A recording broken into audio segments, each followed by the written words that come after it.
সুনানে আবু দাউদের হাদিস, হঠাৎ একবার আল্লাহ রাসূল সাল্লাল্লাহু আলাইহি ওয়াসাল্লামের ঘরে, আম্মা জান আয়েশার ঘরে আসমা বিনতে আবি বকর রাদিয়াল্লাহু তাআলা আনহা চলে আসেন। আল্লাহ রাসূল সাল্লাল্লাহু আলাইহি ওয়াসাল্লামের শ্যালিকা, পাতলা কাপড় পরে, যে কাপড়ে হাত দেখা যায়, শরীর দেখা যায়।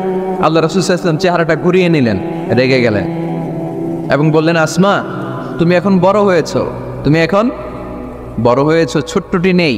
নারীরা যখন সাবালিকা হয় তখন এতটুকু আর এতটুকু ছাড়া পুরো দেহকে ঢেকে রাখতে হয়। সুবহানাল্লাহ পড়বেন না? ইমাম আল আযম আবু হানিফা এই হাদিস থেকে দলিল নিয়েছেন। আরো দলিল আছে, সহিহ মুসলিম হাদিসের বর্ণনাকারী জাবির ইবনে আব্দুল্লাহ রাদিয়াল্লাহু তাআলা আনহু, ঈদের দিনে আল্লাহ রাসূল সাল্লাল্লাহু আলাইহি ওয়াসাল্লাম ঈদের সালাত পড়লেন আযান একামত ছাড়া। সালাত পড়ানোর পরে তিনি তাকওয়ার ওয়াজ করলেন, সাহাবীদেরকে নিয়ে তিনি চলে যাচ্ছেন। হঠাৎ নারীদেরকে দেখে নারীরা বললেন, আমাদেরকে ওয়াজ করেন। আল্লাহর হাবিব সাল্লাল্লাহু আলাইহি ওয়াসাল্লাম নারীদের সামনে ওয়াজ শুরু করে দিলেন। হাদিসের বর্ণনাকারী জাবির ইবনে আব্দুল্লাহ উনি বললেন, নারীদেরকে নিয়ে যখন আল্লাহ রাসূল সাল্লাল্লাহু আলাইহি ওয়াসাল্লাম ওয়াজ করতেছিলেন, আল্লাহ রাসূল যে ওয়াজটা সবচেয়ে গুরুত্ব দিলেন, আল্লাহর হাবিব সাল্লাল্লাহু আলাইহি ওয়াসাল্লাম বললেন, তাসাদ্দাকনা, নারীরা তোমরা সদকা করো, দান খয়রাত করো, কারণ আমি দেখেছি তোমরাই বেশিরভাগ হবে জাহান্নামের লাকড়ি, তোমরাই বেশিরভাগ জাহান্নামের লাকড়ি হবে।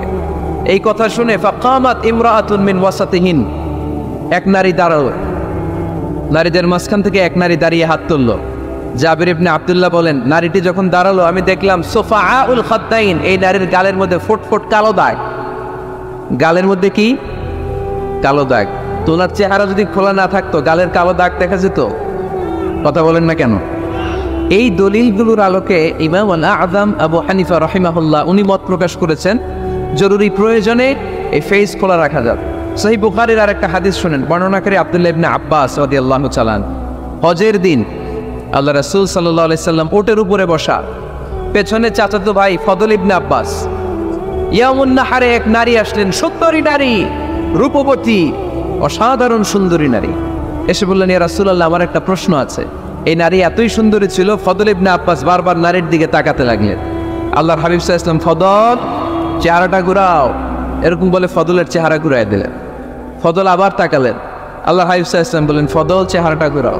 উনি আবার তাকালেন, আল্লাহর হাবিব সাল্লাল্লাহু আলাইহি ওয়াসাল্লাম বললেন, এই ফদল চেহারাটা ঘুরাও। দেখেন নারীকে একবার বলতেছেন, এই মেয়ে তুমি সুন্দরী নারী, দেখো না ছেলেরা তোমার দিকে তাকায় আছে, চেহারাটা ঢাকো।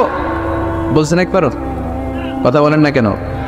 বলেন নাই, বরং ফদল ইবনে আব্বাসকে চেহারা ঘুরাতে বলেছেন। তার মানে সব দায় দায়িত্ব নারীদের উপর বর্তায় না, পুরুষদেরকে নিজের দায়িত্ব নিতে শিখতে বলেছেন বিশ্বনবী সাল্লাল্লাহু আলাইহি ওয়াসাল্লাম। আমাদেরও দায়িত্ব আছে না নাই? তো এই হাদিসগুলোর আলোকে ইমাম আল আযম উনি মত পোষণ করেছেন যে ফেস খোলা রাখা যাবে, আমার মত না। তার মানে এটাও একটা মত আছে, ওনাদেরও দলিল আছে। আমার মত হচ্ছে যে শুধু চোখ খোলা রাখতে হবে, বাকি সব ঢেকে রাখতে হবে। তারপরেও ওনারা আমাকে এই মতের দিকে নিতে চাচ্ছে। আমি তো আসলে দুইটা মত শুধু প্রকাশ করেছি।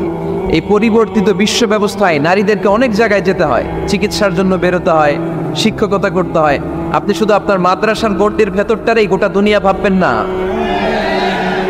পেন্টাগনে আমাদের মুসলিম নারীরা চাকরি করে, আমেরিকার মিলিটারি ফোর্সে আমার মুসলিম বোনেরা চাকরি করে, ইংল্যান্ডে, এখানে তো অনেক ইংল্যান্ডের ভাইয়েরা আছে, ওনারা জানবেন, ইংল্যান্ডের পুলিশ সেকশনে আমার মুসলিম বোনেরা চাকরি করে। নানা কারণে ওনাদের পক্ষে ফেস ঢেকে রাখা সম্ভব হয় না, ফলে ওনারা এই মতের আলোকে রুখসাতের উপর আমল করার সুযোগ পায়, ঠিক কিনা? তার মানে এটাও একটা মত আছে, এটাও একটা মত আছে, ওনারা রুখসাতের উপর আমল করে। বাট আমার মত হচ্ছে না, আজিমতটা উত্তম, এটা শ্রেষ্ঠ পর্দা, কারণ চেহারায় যদি দেখে ফেলে সবই দেখে ফেলে। তো আমার মত এইটা, তারপরও আমাকে এই মতের প্রবক্তা বানাতে চায়, এরকম আছে না নাই? বাড়াবাড়ি করবেন না, বাড়াবাড়ি কখনো ভালো ফল বয়ে নিয়ে আসে না, আওয়াজ করে বলতে হবে, ঠিক কিনা? আল্লাহ আমাদের সবাইকে মধ্যম পন্থা অবলম্বনের তৌফিক দান করো। কারো ব্যাপারে সমালোচনা করলেও যেন আমরা ইনসাফের সাথে সমালোচনা করতে পারি। আল্লাহ তুমি তৌফিক দাও, আমাদেরকে সব সময় হকের পক্ষে থাকার তৌফিক দান করো।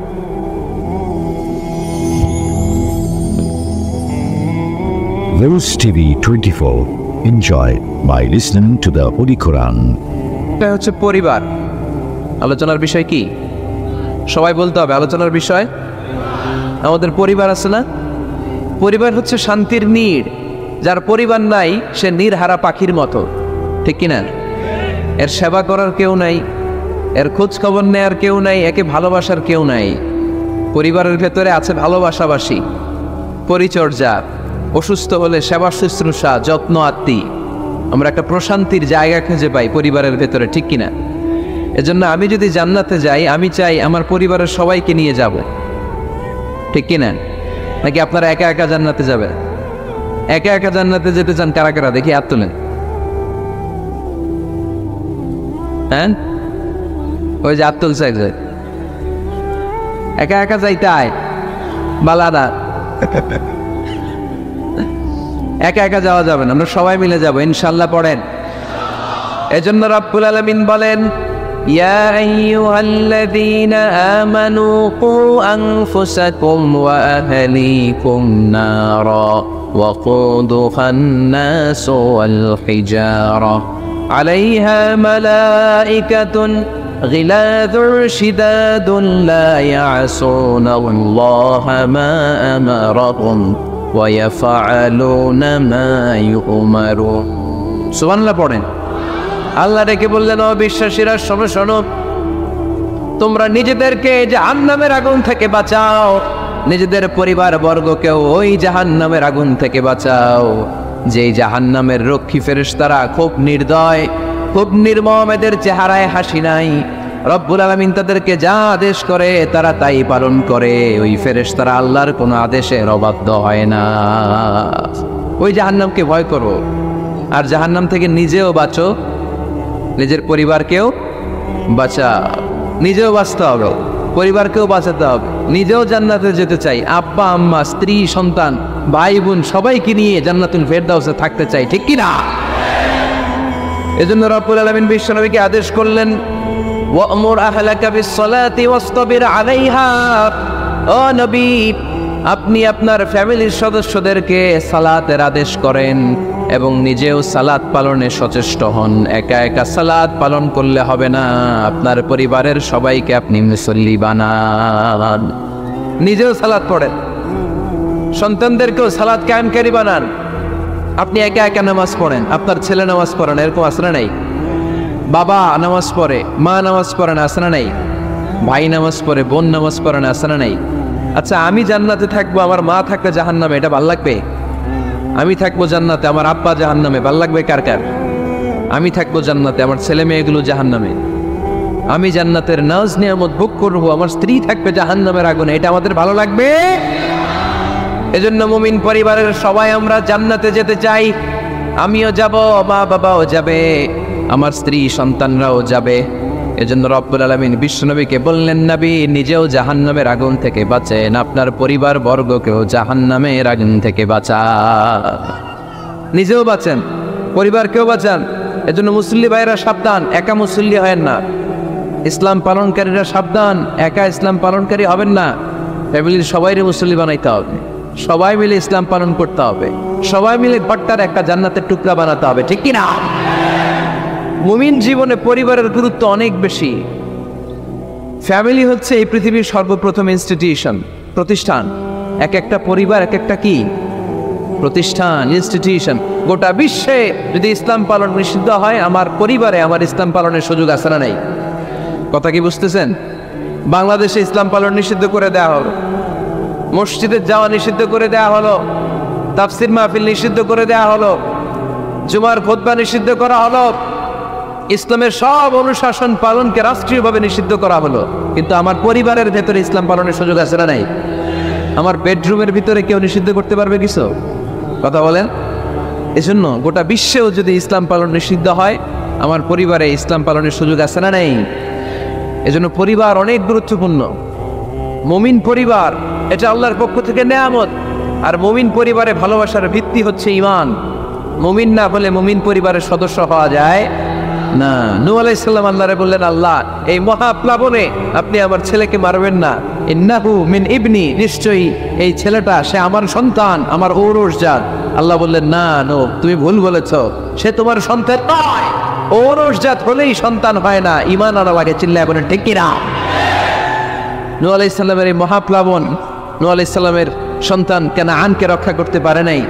এজন্য মুমিন পরিবারের ভালোবাসার ভিত্তি হচ্ছে ঈমান। আওয়াজ করে বলতে হবে, বিশ্বাসীদের পরিবারের ভালোবাসার ভিত্তি কি?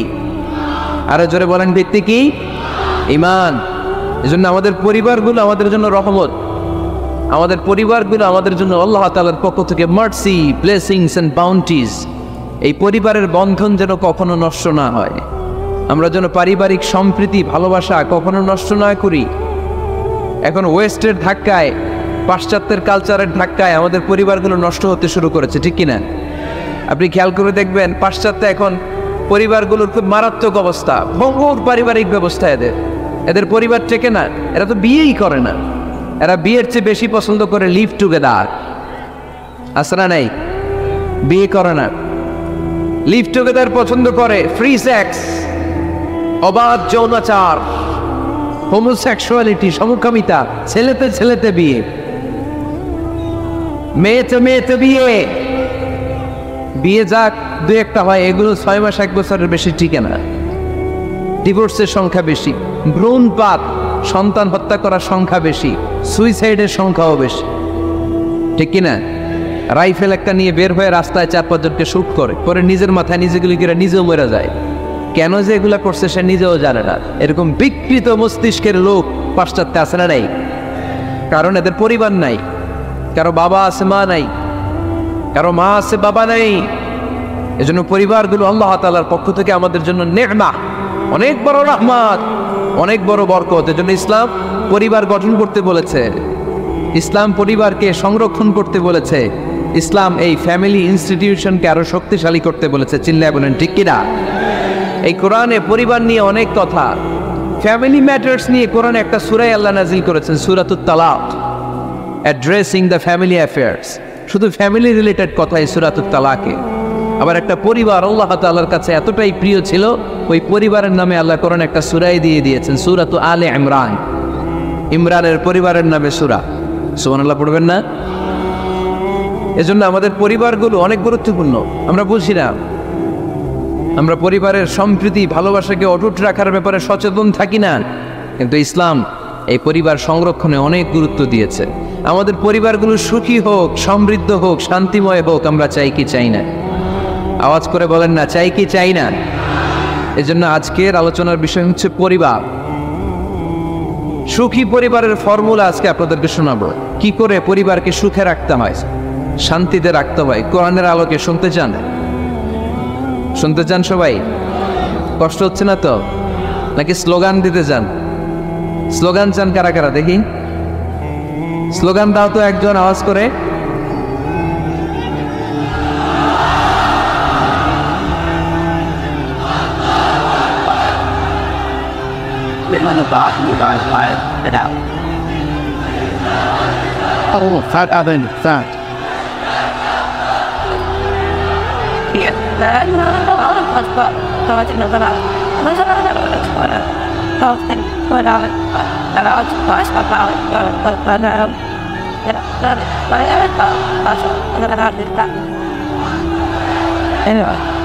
See him before. Learn fucking about what's what is that.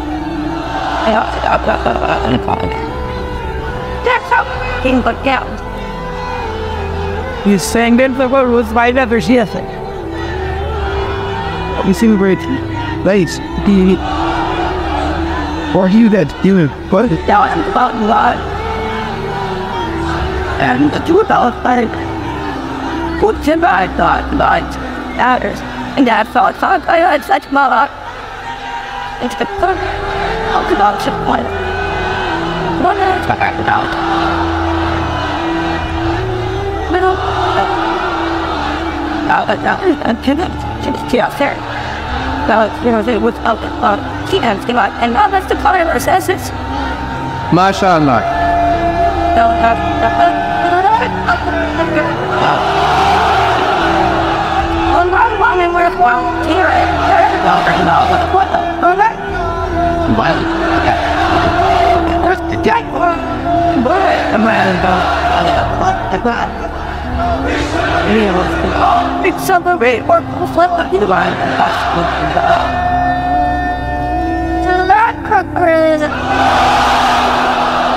মাশাআল্লাহ, তাবারাকাল্লাহ। আল্লাহ স্লোগানগুলোকে তুমি কবুল করো। স্লোগান হয়ে গেছে, খুশি? সবাই খুশি?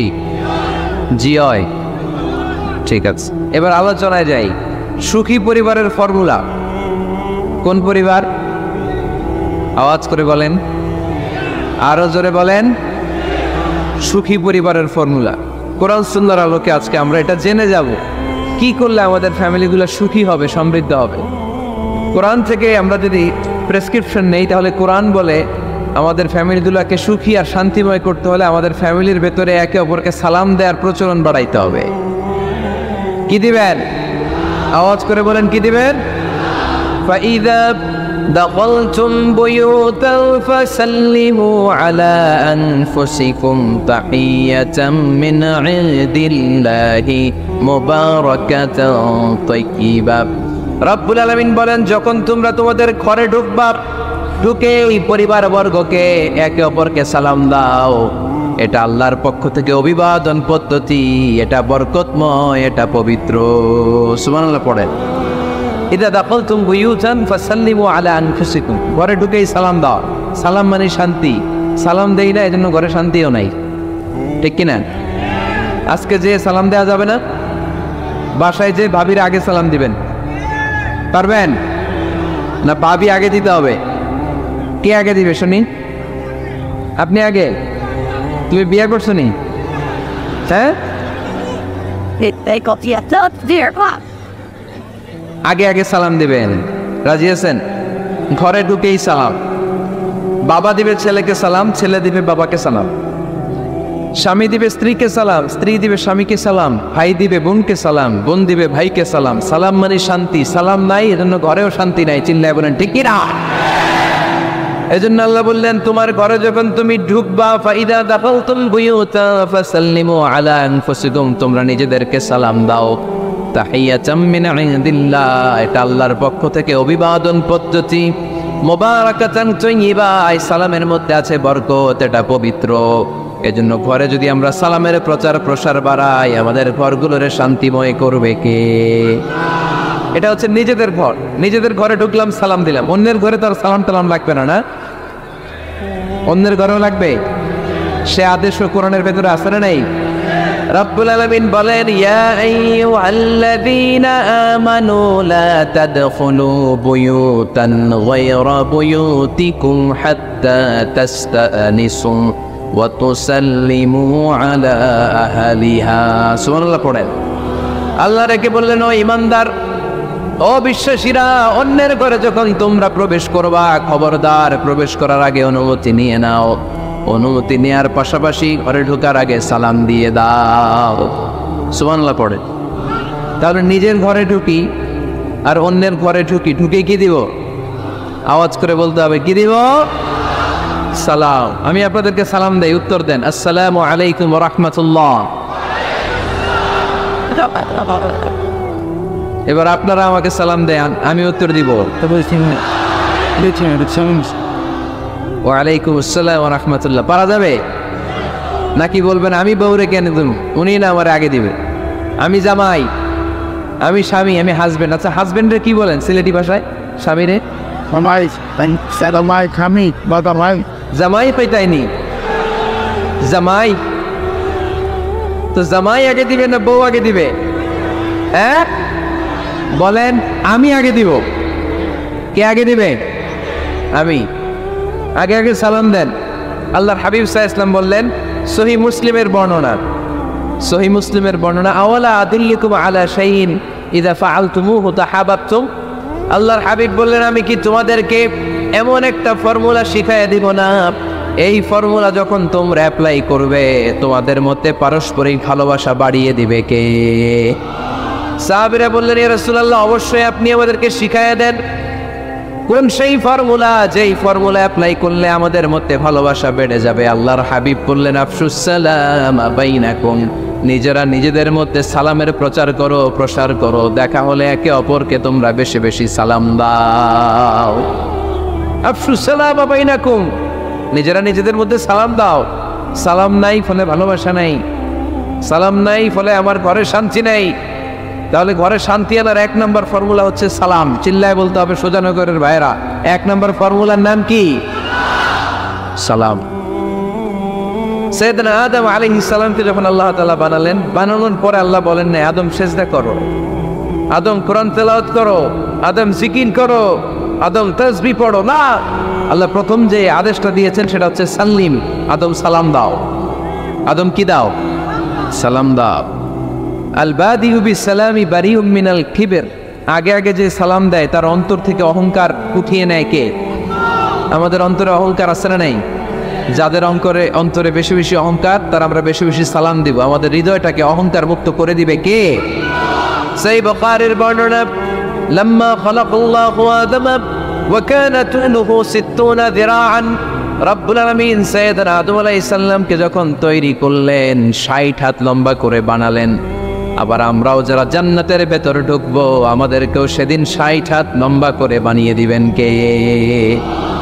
কয় হাত লম্বা হয়ে ঢুকবেন জান্নাতে? 60 হাত। সাইয়েদনা আদম আলাইহিস সালামকে যখন আল্লাহ তাআলা বানালেন, বানিয়ে আল্লাহ তাআলা প্রথম যে আদেশটা করলেন সেটা হচ্ছে সাল্লিম, আদম সালাম দাও। কি দাও? সাল্লিম আলা উলাইকা নাফার, এই ফেরেশতাদের এই দলটাকে সালাম দাও। কারণ ইবলিস অহংকারের কারণে সে হয়েছে জাহান্নামী। আল্লাহ চেয়েছেন আমার আদম যেন অহংকারী না হয়, এজন্য আগে আগে সালাম দেওয়া শিখাইয়া দিলেন। চিল্লায় পড়েন আল্লাহু আকবার। আগে যে সালাম দেয় তার হৃদয় থেকে অহংকারকে আল্লাহ মুক্ত করে দেয়, এজন্য আগে সালাম দিবেন। মুরব্বীরা বসে থাকবেন না যে বাচ্চাটা আমার আগে দিবে। অনেক মুরব্বীরা এরকম করে যে আমি দেবো কেন, আমি তো মুরব্বী, ছোটরা আমারে দিবে, এরকম আছে না নাই? না, আপনি দেন না। আপনি কয়েকদিন দিতে দিতে লজ্জায় পড়ে বাচ্চাটাও আপনার সালাম দিতে শুরু করবে, ঠিক কিনা? আপনি আপনার স্ত্রীকে কয়েকদিন দিয়ে দেখেন না, কয়েকদিন দিয়ে দেখেন, দেখবেন কয়েকদিন পরে আপনার স্ত্রীও আপনাকে সালাম দিতে শুরু করবে, ঠিক কিনা? এজন্য ফ্যামিলিতে সুখ শান্তি আনার প্রথম মাধ্যম হচ্ছে সালাম। প্রথম মাধ্যম কি? সালাম দিন আর সালামতে থাকুন। সালাম দিন আর কিসে থাকুন? সালামতে থাকুন। জান্নাতে যখন জান্নাতীরা যাবে, জান্নাতীদেরকে বারবার সালাম দেওয়া, প্রতিটা গেটেই ফেরেশতারা সালাম দিবে। চিল্লায় পড়ে আল্লাহু আকবার। ফেরেশতারা বলবে সালামুন আলাইকুম তিবতুম ফাদখুলুহা খালিদিন। ও জান্নাতীরা আসেন, বসেন, আল্লাহর পক্ষ থেকে আপনাদের জন্য সালাম। ওয়া তাহিয়াতুহুম ফিহা সালাম, জান্নাতের অভিবাদন পদ্ধতির নাম হচ্ছে সালাম। জান্নাতীরাও একে অপরকে সালাম দিবে। সুবহানাল্লাহ পড়েন। জান্নাতে ঢুকলেই সালাম, জান্নাতে বসলেই সালাম, জান্নাতে একে অপরের সাথে দেখা হলেই সালাম। তাই যারা ঘরের ভিতরে জান্নাতি আমেজ উপভোগ করতে চান তারা একে অপরকে সালাম দিবেন। রাজি আছেন? সালাম দিন আর সালামতে থাকুন। ঘরে যারা জান্নাতি সুখ অনুভব করতে চান তারা সালাম দিবেন। তাহলে আজকে থেকে ঘরে সুখ সমৃদ্ধি আর শান্তি ফিরিয়ে আনার প্রথম ফর্মুলা আমরা জানলাম সালাম। চিল্লায় বলেন প্রথম ফর্মুলা কি? মনে থাকবে না বলে যাবেন? বাসায় যে আজকে সালাম দেয়া যাবে? সবাই পারবেন? মাশাআল্লাহ। 1 নম্বর পয়েন্ট শেষ। ঘরে শান্তি রাখার, রহমত রাখার 2 নম্বর পদ্ধতি হচ্ছে ঘরে ছবি টাঙিয়ে রাখবেন না। ছবি না, বিয়ের ছবি টাঙিয়ে রাখবেন না। মৃত আব্বা আম্মার ছবি বাধাই করে টাঙিয়ে রাখবেন না। নেতা নেত্রীর ছবিও টাঙিয়ে রাখা যাবে না, এটা নিষেধ। রহমতের ফেরেশতারা আসে না, ঘরে ঢুকে না। ইন্নাল মালাইকাতা লা তাদখুলু বাইতান ফিহি তামাসিল ওয়া সূরা, যে ঘরে মূর্তি আছে আর ছবি টাঙিয়ে রাখে ওই ঘরে রহমতের ফেরেশতা প্রবেশ করে না। তো ঘরে যে রহমত নাই, শান্তি নাই, আপনি রহমতের ফেরেশতা ঢুকার ব্যবস্থাই তো রাখেন নাই। এত রহমত নিয়ে আসতে চায় কিন্তু ঢুকতে পারেন না, ওই যে ছবি টাঙিয়ে রাখছেন। এজন্য সুজানগরের ভাইয়েরা, আমাদের সুজানগরে যদি কারো ঘরে বিয়ের ছবি, আব্বা আম্মার ছবি, ফ্যামিলি গ্রুপ ছবি বা নেতা নেত্রীর ছবি থাকে, আজকে খুলে ফেলা যাবে না? খুলে ফেলা যাবে মুসলমান? খুলে ফেলবেন। হ্যাঁ, আপনি ফ্যামিলি গ্রুপ ছবি রাখতে পারেন। আব্বা আম্মা ভাই বোন সবাই মিলে একটা গ্রুপ ছবি তুললে স্মৃতির জন্য রাখা যায়। এটা অ্যালবাম বন্দি করে রাখবেন, মাঝে মাঝে দেখবেন। দেখলে মৃত্যুর কথা স্মরণ হয়। আয় রে, 10 বছর আগের ছবিটা দেখলে কি কুচকুচে কালো দাড়ি ছিল আমার, এখন সাদা হয়ে গেছে, ঠিক কিনা?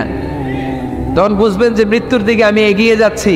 এই দুনিয়াটা ক্ষণিকের, একটা ধোঁকা, একটা মরিচিকা, একটা লোভ আর লালসার পেছনে আমরা ছুটে বেড়াচ্ছি। ধোঁকা, আসল জীবন কবরের জীবন। আওয়াজ করে বলতে হবে, ঠিক কিনা?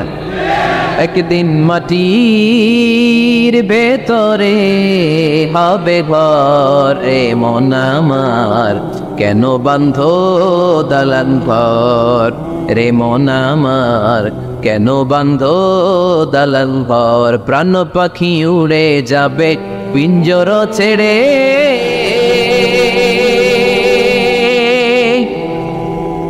ধরা ধামে সবই রবে তুমি যাবে চলে। বন্ধু বান্ধব যত মাতা পিতা দ্বারা শ্রুত, বন্ধু বান্ধব যত মাতা পিতা দ্বারা শ্রুত, সবই হবে তোমার পরে। মন আমার কেন বাঁধো দালান ঘর, একদিন মাটির ভেতরে হবে ঘরে। মন আমার কেন বাঁধো দালান ঘর। ঠিক কিনা? পুরাতন ছবির অ্যালবামগুলো খুললে মৃত্যুর কথা স্মরণ হয়। আহা, দাদা পাশে বসেছিল, আজকে দাদা নাই। নানারা নিয়ে একটা ছবি তুলে অ্যালবামে রাখছিলাম, আজকে নানা নাই। বাবার সাথে ছবি ছিল, আজ বাবা নাই। মৃত্যুর কথা স্মরণ আছে না নাই?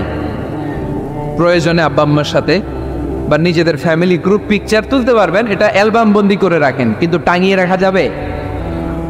রাখবেন আপনারা? আর রাখবেন না। অনেকে কুকুরের শো পিস কিনে, কুকুরের, বিড়ালের, কুমিরের শো পিস কিনে শো কেসে সাজিয়ে রাখে, আছে না নাই? সুজানগরে বোধহয় এগুলো নাই, তাই না? হ্যাঁ, সুজানগরে এগুলো আছে না? এগুলো আপনি রাখতে পারবেন না, এগুলো রাখবেন না। ইন্নাল মালাইকাতা লা তাদখুলু বাইতান ফিহি তামাসিল ওয়া সূরা, যেই ঘরে ছবি টাঙিয়ে রাখা হয়, মূর্তি সাজিয়ে রাখা হয়, আল্লাহর রহমতের ফেরেশতারা ওই ঘরে কশিনকালেও প্রবেশ করে না। তবে ছোট্ট মেয়েদেরকে পুতুল কিনে দেয়া যায়। কাদেরকে কথা বলেন? ছোট্ট মেয়েদেরকে। দেখবেন ওরা পুতুলকে বাচ্চার মতো আদর করে, এটার দুধ খাওয়ায়, এটার জন্য রান্না করে, গোসল করায়, আছে না নাই? আম্মা জান আয়েশা রাদিয়াল্লাহু তাআলা আনহা পুতুল নিয়ে খেলা করতেন। নারীদের, ছোট্ট মেয়েদের জন্য এটা জায়েজ রাখা হয়েছে এই কারণে, কারণ কিছুদিন পরেই তারা মা হতে চলেছে, ঠিক কিনা? কেমন করে বাচ্চা কাচ্চা লালন পালন করবে, কেমন করে আমাদের আগামী প্রজন্মকে তারা গড়ে তুলবে, ওইটার একটা প্রশিক্ষণ খেলার মাধ্যমেই ছোটবেলায় যেন তাদের হয়ে যায়। এজন্য ছোট্ট মেয়েদের জন্য পুতুল দিয়ে খেলাকে শরিয়ত জায়েজ রেখেছে। চিল্লায় পড়েন সুবহানাল্লাহ। কত সুন্দর আমাদের ইসলাম, check and balance, check and balance. কিন্তু ছবি টাঙিয়ে রাখা যাবে না। কুকুরের শো পিস, কুমিরের শো পিস শোকেসে সাজিয়ে রাখা যাবে, শান্তি আসবে না ঘরে, জাহান্নামের টুকরা হয়ে যাবে ঘর। ঘরের ভেতরে গিটার রাখা যাবে না। গিটার চেনেন? হারমোনিয়াম রাখা যাবে না। ঢোল তবলা, বাজারে ঢোল বাজারে বাঁশি, আছে না নাই? ঢোল রাখতে পারবেন না। বংশী বাজায় কে রে সখী, বংশী বাজায় কে? বংশী রাখা যাবে না। বংশী মানে বাঁশি। এই বাঁশি, ঢোল, তবলা, হারমোনিয়াম, গিটার, এগুলো যদি ঘরে থাকে রহমতের ফেরেশতা ঢুকে না।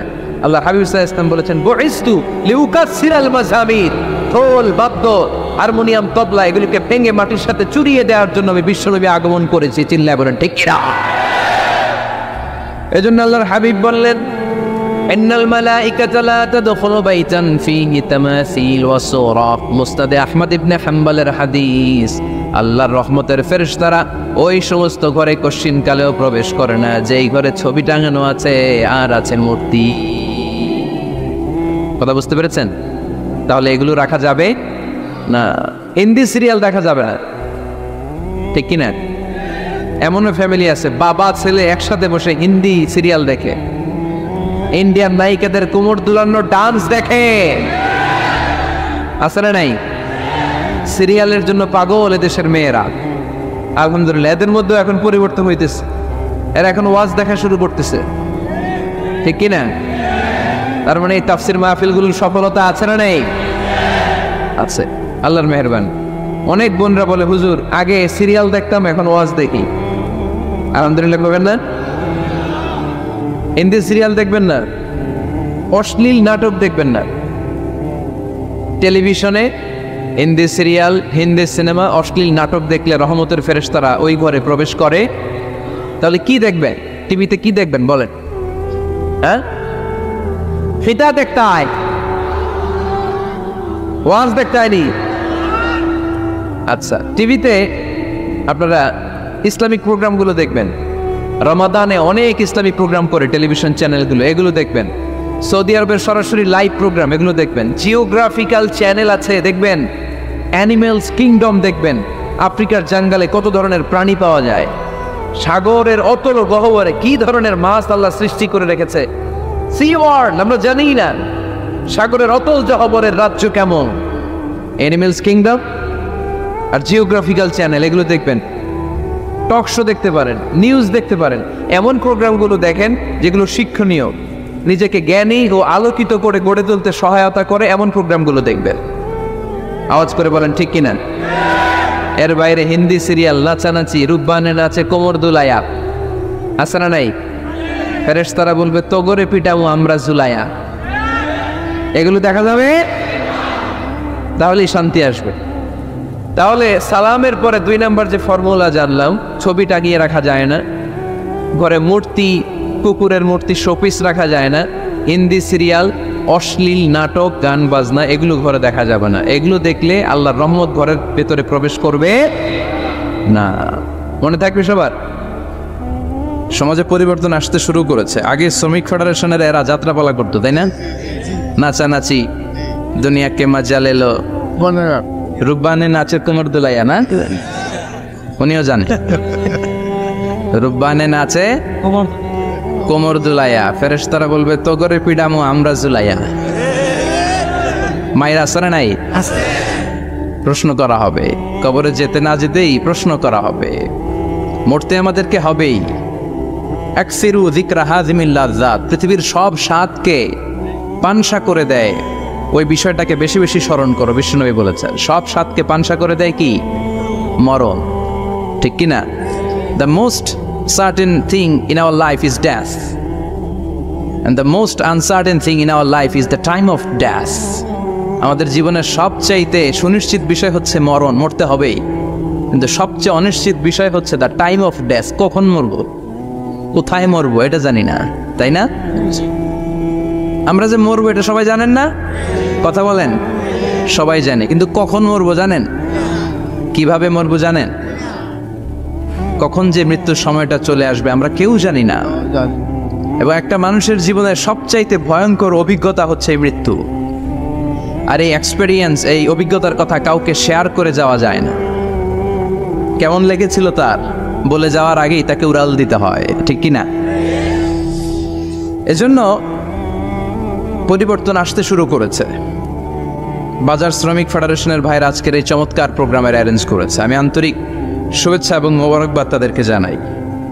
কোম্পানিগঞ্জ হাই স্কুল প্রাঙ্গণ, আলহামদুলিল্লাহ। আজকে সভাপতি জনাব হাজি মোহাম্মদ কামাল উদ্দিন সাহেব, চেয়ারম্যান 15 নং নবীপুর। সহসভাপতি হচ্ছে জনাব হাজি মোহাম্মদ জয়দুল হোসেন ভুইয়া সাহেব, আপনি, মাশাআল্লাহ। তারপর প্রধান অতিথি হচ্ছে জনাব আলহাজ মোহাম্মদ ইউসুফ আব্দুল্লাহ হারুন সাহেব, আল্লাহ কবুল করুক। যারা আসছে, যারা আসবে, আল্লাহ সবাইকে কবুল করুক। মাইকের আওয়াজ যে বোনেরা শুনছে, আল্লাহ তাদেরকেও কবুল করুক।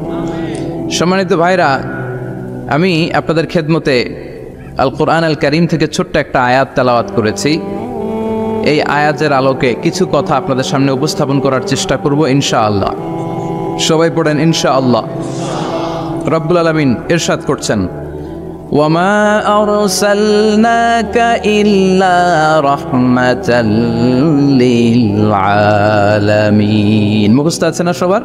পড়েন, ওয়ামা আরসালনাকা ইল্লা রাহমাতাল লিল আলামিন। সূরাতুল আম্বিয়ার ছোট্ট একটা আয়াত, যে সূরাটা আল্লাহ তাআলা নবীদের জন্য ডেডিকেট করেছেন। এখানে আল্লাহ বলছেন, ওমা আরসালনাকা ইল্লা রাহমাতাল লিল আলামিন, I have sent to you as a mercy, as a rahmah, as a barakah, as a blessings for the whole world, for the entire world.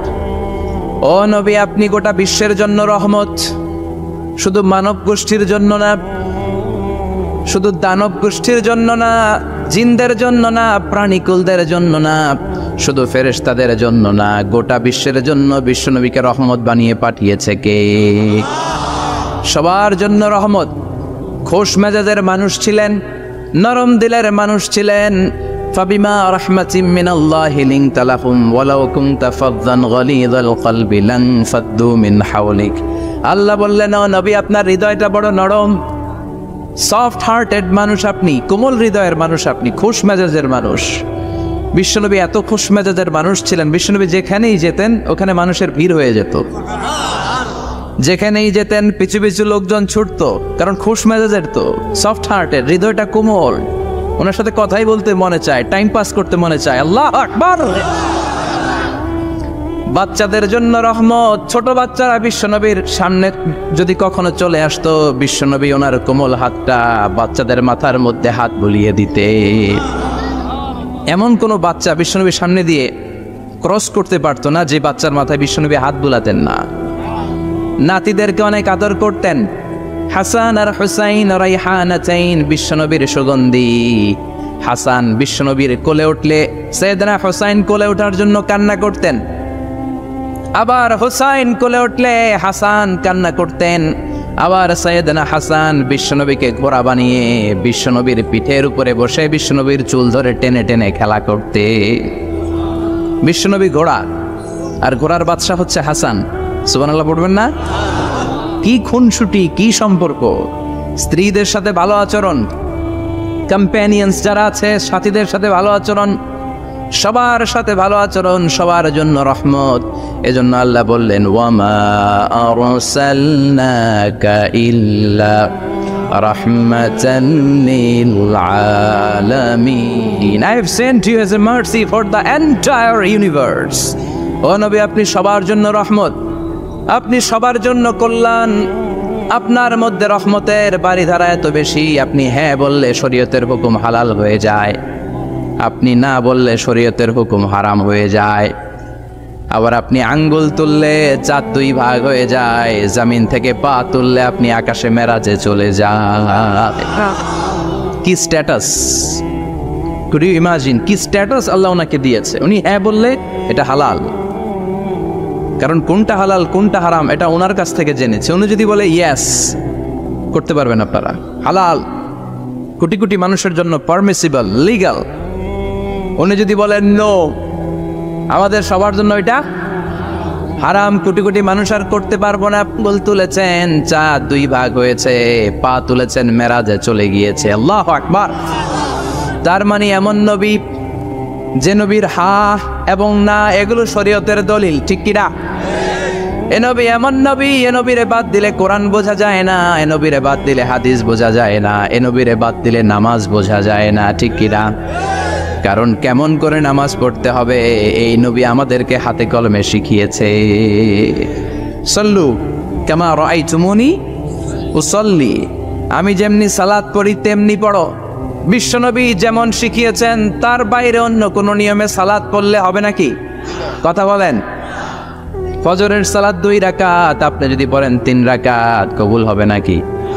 4 রাকাত পড়লে, 6 রাকাত, 12 রাকাত এরকম পড়লে মায়ের আছে না নাই?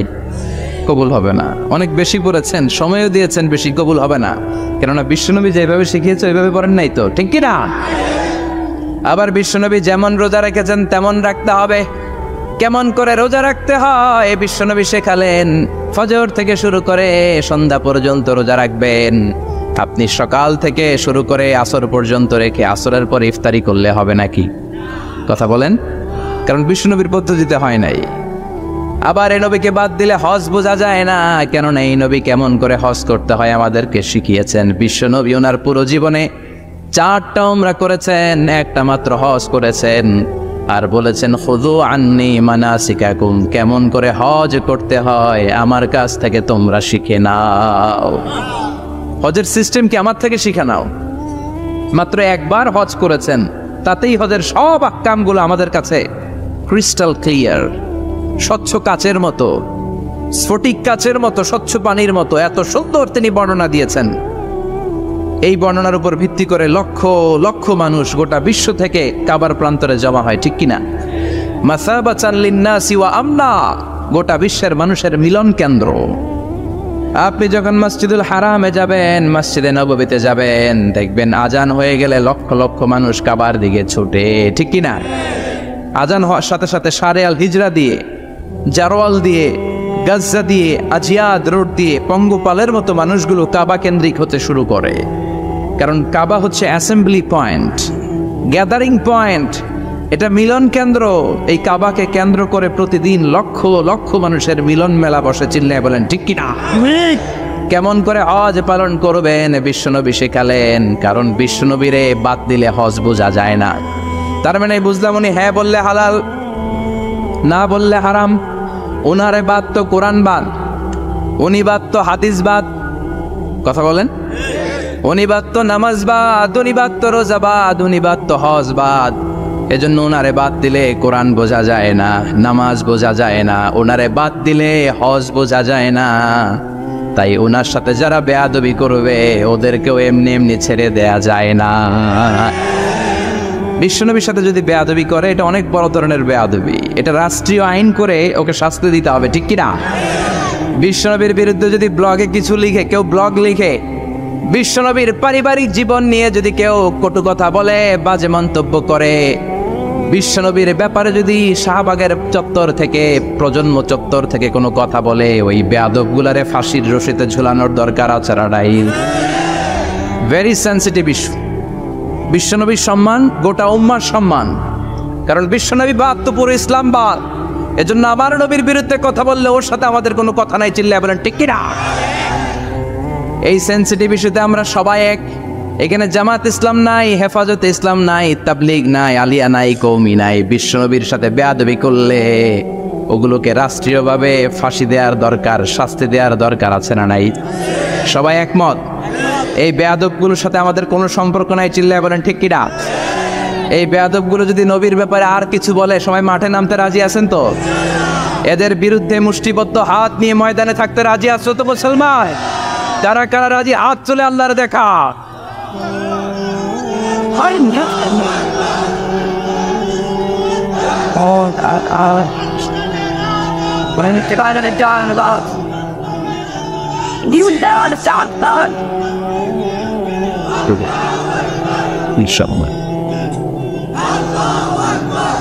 আল্লাহ তুমি কবুল করো। বিশ্বনবীর ভালোবাসা যেন আমরা অন্তরে রাখতে পারি, তুমি তৌফিক দাও। বিশ্বনবীর অনুসরণ এবং ভালোবাসা ছাড়া আল্লাহকে পাওয়া যাবে? আল্লাহকে যে পাইতে চায় হাজরাতের অনুসরণে, আরশ কুরসি লৌহ কালাম না চাইতে পেয়েছে সে। হাজরাতের অনুসরণে আরশ কুরসি লৌহ কালাম না চাইতে পেয়েছে সে। সুবহানাল্লাহ পড়েন। এজন্য আল্লাহ বললেন, নবী আপনাকে আমি গোটা বিশ্বের মানুষের জন্য রহমত করে পাঠালাম। আবার আপনার চরিত্রটা গোটা বিশ্বের মানুষের জন্য আমি মডেল করে দিলাম। আল্লাহু আকবার। ওয়া ইন্নাকা লাআলা খুলুকিন আযীম। ও নবী, চমৎকার একটা চরিত্রের উপরে আমি আপনাকে প্রতিষ্ঠিত রেখেছি। And verily you are on a very good standard of character. ও নবী, আপনার চরিত্রটা বড় সুন্দর। আপনার চরিত্রের মতো গোটা বিশ্বের কারো চরিত্র হতে পারে? পা থেকে মাথা পর্যন্ত বিশ্বনবীর চরিত্রে একটা কালো দাগ বসানোর মতো ক্ষমতা কারো আছে নাকি? কারণ বিশ্বনবীর চরিত্র হলো কোরআনের চরিত্র। মা আয়েশাকে বলা হলো, মা আমাদের পেয়ারা নবীর চরিত্র কেমন ছিল আমাদেরকে বলে শোনান। মা আয়েশা বললেন, ও সাহাবীরা, বিশ্বনবীর চরিত্র ছিল কোরআনের চরিত্র। কানা খুলুকুহু আল কোরআন। বিশ্বনবীর চরিত্র ছিল কোরআনের চরিত্র। পুরো কোরআনে 30 পারাতে থিওরিটিক্যালি যা বলে শোনানো হয়েছে, বিশ্বনবীর জীবনীতে চরিত্রে প্র্যাকটিক্যালি ওই সব কিছু করে দেখানো হয়েছে। পুরো কোরআনে 30 পারাতে থিওরিটিক্যালি যা বলা, বিশ্বনবীর চরিত্রে প্র্যাকটিক্যালি সেটা করে দেখানো। সুবহানাল্লাহ বাণীতে যে বলেন। আবার বিশ্বনবীর আরেক স্ত্রী উম্মে সালামা বলতেন, ইনদামা ইয়ামশি রাসূলুল্লাহি আলাল আরদি কাআন্নাল কুরআনা ইয়ামশি আলাই। যখন বিশ্বনবী রাস্তার উপর দিয়ে হেঁটে যেত, মনে হয় কোরআন শরীফটা রাস্তার উপর দিয়ে হেঁটে হেঁটে যায়। কোরআনুল কারীম রাস্তা দিয়ে হেঁটে হেঁটে যাচ্ছে, মনে হচ্ছে যে এটা বিশ্বনবী নয়, এটা জীবন্ত কোরআন। পড়েন আল্লাহু আকবার। এজন্য এই নবীকে আল্লাহ এমন স্ট্যাটাস দিয়েছেন, পৃথিবীর কোন নবীকে তেমন স্ট্যাটাস দিয়েছে নাকি?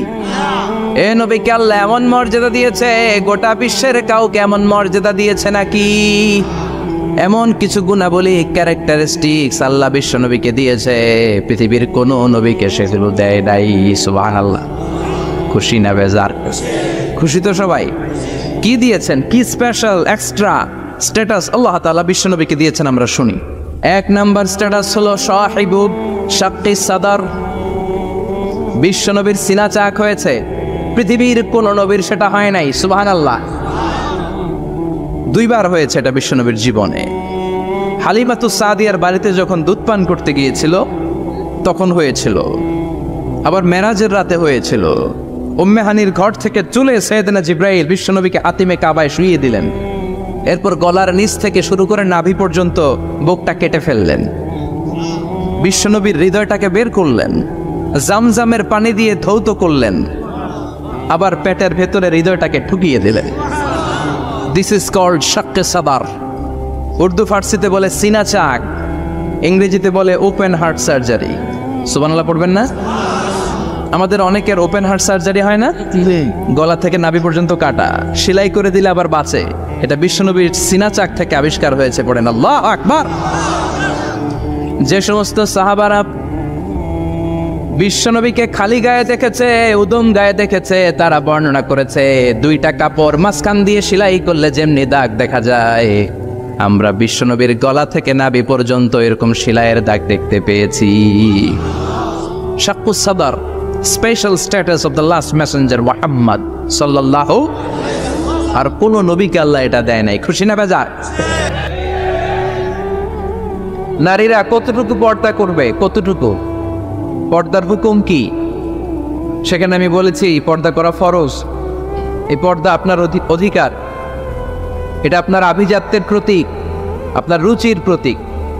এটা বলে কতটুকু পর্দা, সেক্ষেত্রে আমি 2টা মত উল্লেখ করেছিলাম। 2টা মত উল্লেখ করেছি।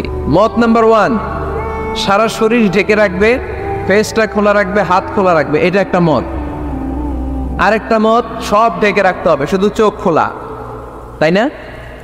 2টা মত উল্লেখ করে আমি বলেছিলাম যে এটা হচ্ছে রুকসাত আর এটা হচ্ছে আজিমাত। আমি এও বলেছি যে এর চেয়ে শ্রেষ্ঠ পর্দা হতে পারে না, শুধু চোখ খোলা, সব ঢেকে রাখতে হবে, এটা শ্রেষ্ঠ পর্দা, এর চেয়ে ভালো পর্দা হতে পারে না। আমি নিজেও সাজেস্ট করি এটা, যে শুধু চোখ খোলা থাকবে। আবার ওই প্রশ্নের উত্তরে এও বলেছি চেহারা হচ্ছে সৌন্দর্যের রাজধানী, চেহারাই যদি দেখা হয়ে যায় তো সব দেখা হয়ে যায়, এজন্য এটা আমি সাজেস্ট করেছি। তারপরে এরা আমার ধাক্কাইতে ধাক্কাইতে ওই মতের দিকে নিতে চায়, আসলে নাই। তো এই যে 3 বার যে আমি এই কথা বললাম, এগুলো শুনবার সময় কি কানে তুলা দিয়ে রাখছিলেন? হ্যাঁ, তখন কি শোনেন না? এগুলো মত 2টা বললাম কেন আমি? হুজুর 2টা কেন বলবেন? অন্য মতের প্রতি আপনার এত শ্রদ্ধা কেন? আমগো তো নাই। এই হয়েছে সমস্যা। ক্লিয়ার কাট কথা। পর্দার ক্ষেত্রে 2টা মতের উল্লেখ করেছি প্রিয় ভাইয়েরা। বলেছি এক মত বলেছে ফেস খোলা, হাত খোলা, আরেক মত বলেছে শুধু চোখ খোলা। এবং আমি বলেছি এইটা শ্রেষ্ঠ পর্দা, এর চেয়ে ভালো পর্দা হয় না, বলছি না আমি? আবার বলছি যে আমি সাজেস্ট করি এটাই সবচেয়ে ভালো, এটা করবেন। এবং শেষে বলেছি চেহারা হচ্ছে সৌন্দর্যের রাজধানী, চেহারাই যদি দেখা হয়ে যায় তো সব দেখা হয়ে যায়। এগুলো কি প্রমাণ করে আমি এই মতের পক্ষে না এই মতের পক্ষে? বায়ে না ডানে? ডানে। তো আমি এই মত অবলম্বন করি, মানে আপনাদের যেই মত আমারও এই মত। তো আমার ধাক্কা মারতেছেন কেন? ধাক্কাইতেছেন কেন আমাকে? ধাক্কাই আমার ওই মতে নিতে চায়, এটা ঠিক না। বাড়াবাড়ি কখনো কল্যাণ বয়ে নিয়ে আসে না। আওয়াজ করবেন না, মনোযোগ দিয়ে শোনেন। এই যে মত, এটা আমার মত না, এটা অনেক স্কলারদের মত। নারীরা শুধু ফেস খোলা রাখবে আর হাতের কবজি পর্যন্ত খোলা রাখবে, এটা আমার মত না। আমি অন্যদের মতকে শুধু ন্যারেট করেছি, বর্ণনা করেছি মাত্র। মেজরিটি স্কলাররা, জমহুরুল ফুকাহা, আই রিপিট, আমি আবার বলছি, মেজরিটি স্কলাররা বলেছেন ফেস এবং হাত খোলা রাখা যাবে। যদিও আমার মত এইটা না, আমার মত হচ্ছে যে শুধু চোখ খোলা রাখবেন। মেজরিটি স্কলাররা, রাইসুল মুফাসসিরিন আব্দুল্লাহ ইবনে আব্বাস রাদিয়াল্লাহু তাআলা আনহুমা, যার ব্যাপারে আল্লাহ হাবিব সাল্লাল্লাহু আলাইহি ওয়াসাল্লাম দোয়া করেছেন, আল্লাহুম্মা ফাক্কিহহু ফিদ-দীন ওয়া আল্লিমহু তা'বীর। আল্লাহ তাকে আপনি দ্বীনের জ্ঞান শিক্ষা দেন, কোরআনের তাফসীর শিক্ষা দেন। ওনার মতও ছিল কোরআনের এই তাফসীরে, আয়াতের তাফসীরে, যে ইল্লা মা যাহারা মিনহা, নারীদের যতটুকু প্রকাশ হয়ে যায় সেক্ষেত্রে আল্লাহ ক্ষমা করবেন। এই যাহারা মিনহার তাফসীর উনি করেছেন আব্দুল্লাহ ইবনে আব্বাস, যে ফেস আল ওয়াজহু ওয়াল কাফফান, চেহারা এবং হাত খোলা রাখা যাবে। আমার তাফসীর না, আব্দুল্লাহ ইবনে আব্বাসের তাফসীর, আনাস রাদিয়াল্লাহু তাআলা আনহুর তাফসীর। ইমাম আল কুরতুবীর তাফসীরে উনি এই মত এনেছেন, ইমাম ইবনে কাসীর এই মত এনেছেন। সবচেয়ে মজার ব্যাপার হচ্ছে ইমাম আবু হানিফারও এই মত। সুবহানাল্লাহ পড়বেন না? ইমাম আবু হানিফা আলাইহি রাহমা, উনারও এই মত যে নারীদের চেহারা এবং হাত এটা আওরাত নয়, এটা আওরাত নয়। আপনি আল আজহার ইউনিভার্সিটির ফিক একাডেমির খোঁজ খবর নেন, কিবারু লাজনাতু কিবারিল উলামা, ওনাদের ফতোয়া বোর্ডের রায় হচ্ছে নারীদের এই ফেস আর হাত নারীরা খোলা রাখতে পারবে।